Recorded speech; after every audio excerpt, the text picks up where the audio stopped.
아멘. 오늘부터는 사무엘 하를 함께 묵상합니다.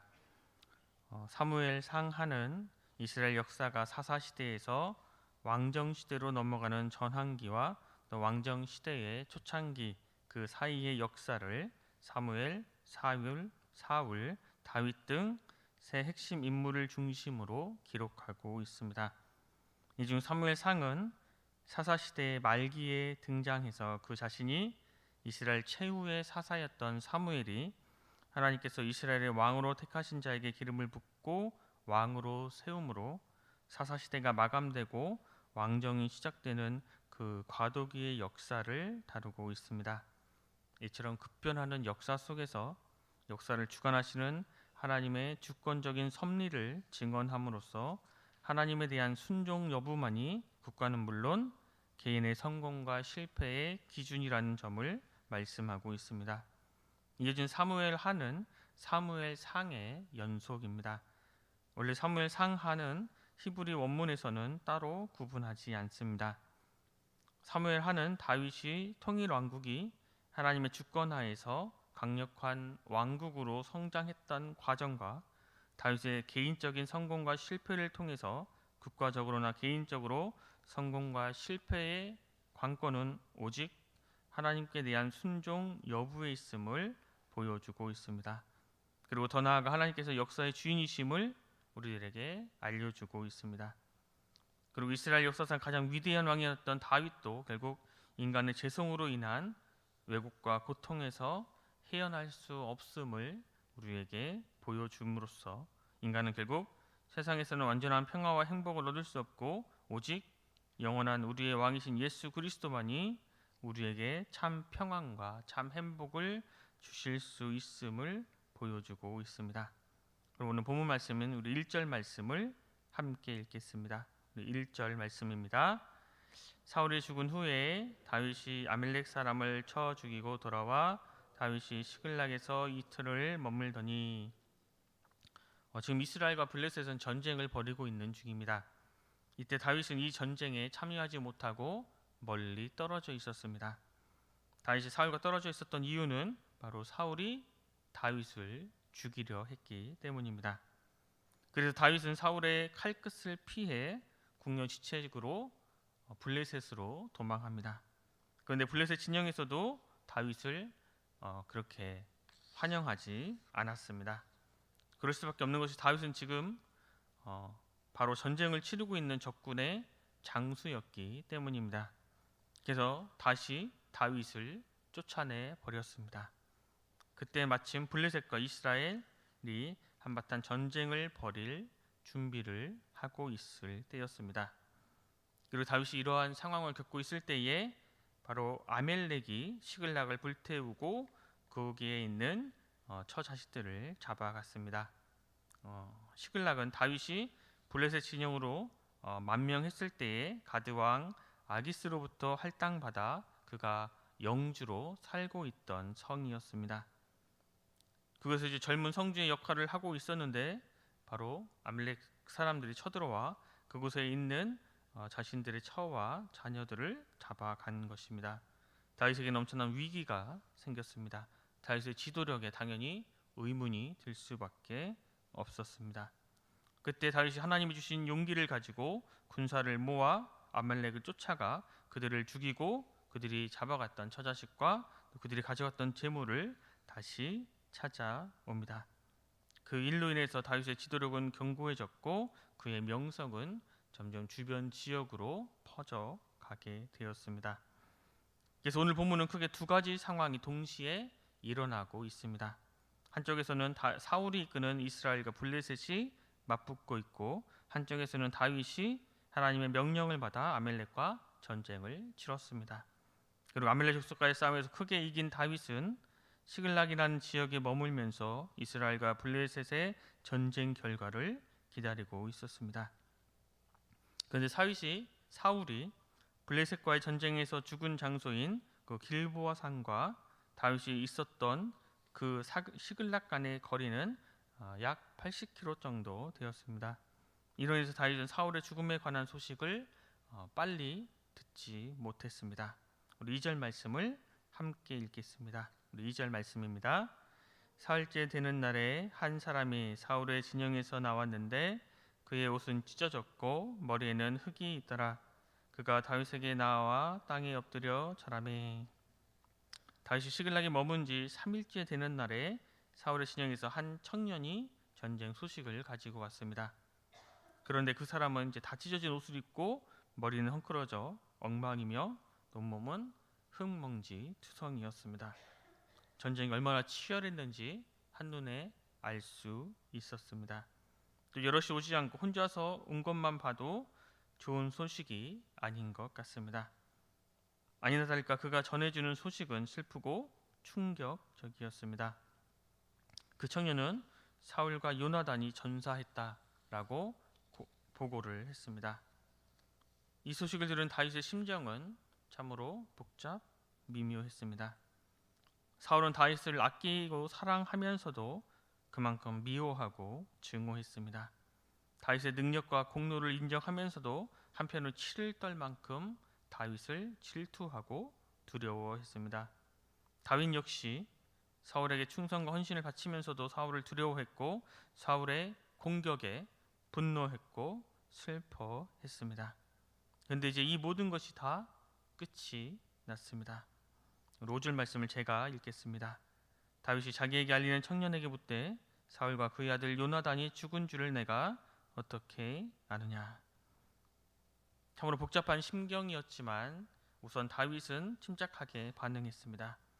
생전 처음 보는 그 청년의 말을 단순간 믿을 수 없었기 때문입니다. 어떻게 된 일인지 그에게 자세히 물어보았습니다. 그 청년은 사울이 죽었다는 소식을 다윗에게 전하게 된다면 다윗으로부터 큰 포상을 받을 것이라고 생각했기에 지금 다윗에게 그 소식을 전하러 왔습니다. 그리고 이 청년은 단지 사울의 사망 소식만을 정하지 않고 자신이 사울을 죽였다고 말한다면 그 더 큰 포상을 받을 것이라고 생각했습니다. 그래서 다윗이 그 정황을 자세히 묻자 청년은 사울이 고통 중에 엎드려져 곧 죽을 상황이었기에 자신이 죽였다고 대답합니다. 10절 말씀을 함께 읽겠습니다. 본문 10절 말씀입니다. 그가 엎드러진 후에는 살 수 없는 줄을 내가 알고 그의 곁에 서서 죽이고 그의 머리에 있는 왕관과 팔에 있는 고리를 벗겨서 내 주께로 가져왔나이다 하니라. 그런데 청년의 증언은 사무엘상 31장에 기록된 그 기록과 맞지 않습니다. 사무엘상 마지막에 보면 사울이 블레셋 사람의 활 쏘는 자의 활에 맞고 중상을 입었는데 즉사하지 않았다고 기록하고 있습니다. 그리고 사울은 적군에 의해 죽음을 당하는 것을 원치 않아 자신의 무기를 든 자에게 자신의 목숨을 끊어달라고 명령했지만 무기를 든 자는 이 명령 따르기를 두려워했습니다. 그러자 사울은 참 비참하게도 자신의 칼을 뽑아 그 위에 엎드려져 스스로 죽고 말았습니다. 그리고 무기를 든 자도 사울의 죽임을 보고 자기도 함께 죽었습니다. 그런데 이 청년은 바로 자신이 사울을 죽였다고 다윗에게 거짓 증언을 했습니다. 그러자 자신의 옷을 찢을 정도로 다윗은 슬퍼했고 분노했고 저녁 때까지 사울의 죽음을 슬퍼하며 울며 금식했습니다.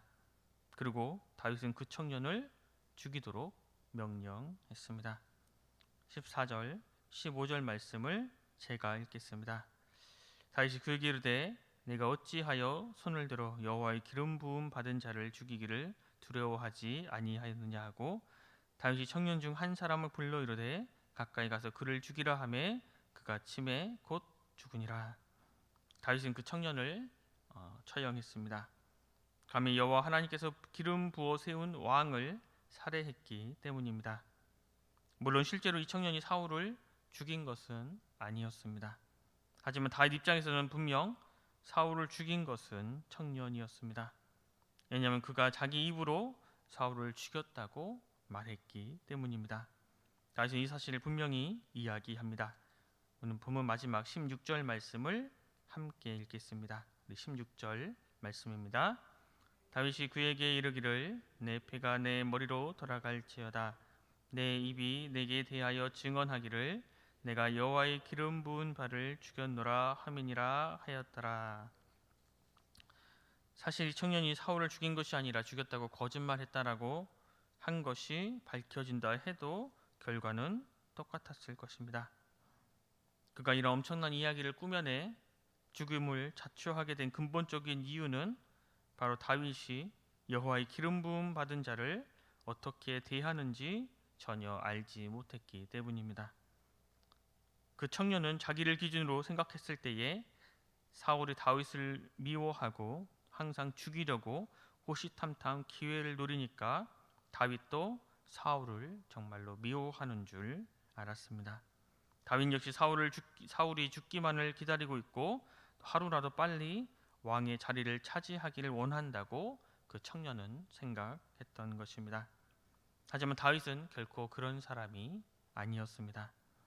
실제로 다윗은 사울을 죽일 수 있는 절호의 기회가 찾아왔었을 때에도 2번이나 그냥 발길을 돌렸습니다. 그런 다윗이 마치 자랑이라도 하듯 자기 손으로 사울을 죽였다고 이야기하는 그 청년을 결코 그냥 둘 수는 없었습니다. 그래서 다윗은 감히 여호와 하나님께서 기름 부어 세우신 왕에게 손을 댄 대가를 치르게 한 것입니다. 다윗은 어떠한 상황 속에서도 하나님의 말씀을 지키기 위해 힘썼습니다. 그래서 원수 같은 그 사울을 처치할 수 있는 기회가 왔을 때도 여호와께 기름 부음 받은 왕을 손을 댈 수 없다며 그냥 넘어갔습니다. 이처럼 다윗은 매사에 하나님의 말씀을 지키고 하나님의 말씀을 따르기 위해 힘썼습니다. 그렇기 때문에 하나님께서는 다윗을 보며 항상 내 마음에 합한 사람이라고 칭찬하신 것입니다. 사울은 죽었지만 하나님의 역사는 끝나지 않았습니다. 하나님께서는 이제 당신의 말씀을 지키고 순종하며 마음과 입술을 다스리는 다윗을 통해 새로운 역사를 일으켜 세워 나가실 것입니다. 다윗과 함께 하신 하나님, 또 오늘날 우리와 함께하고 우리를 인도해 주시는 그 하나님은 그때나 지금이나 어제나 오늘이나 영원토록 역사의 주인이십니다. 그 하나님을 온전히 믿고 따르며 하나님 말씀을 온전히 순종하며 나아가는 우리 모두가 될 수 있기를 간절히 소망합니다. 기도하겠습니다. 하나님 아버지, 오늘도 우리에게 새로운 한 날을 주셔서 주님의 말씀을 듣고 묵상하며 하루를 시작하게 하시니 감사합니다. 주님, 사무엘 선지자조차도 처음에 알아보지 못했던 이새의 막내 아들 다윗에게 왕으로 기름을 부으시고 또 골리앗을 이기게 하시어 많은 사람들로부터 칭송을 받도록 하셨지만 사울의 시기와 살해 위협과 추적을 통한 고난을 주셨습니다.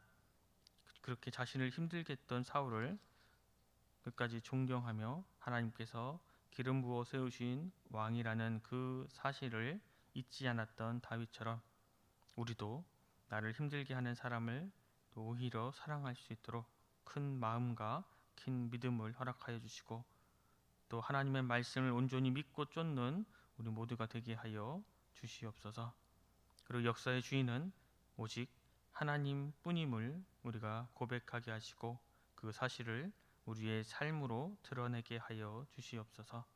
우리의 기준은 세상이 아니라 하나님의 말씀임을 기억하게 하시고 어떠한 상황 속에서도 하나님의 말씀을 지키기 위해 힘쓴 다윗처럼 우리도 하나님의 말씀을 지키며 하나님의 말씀을 따라 사는 거룩한 하나님 나라의 백성이 되게 하여 주시옵소서.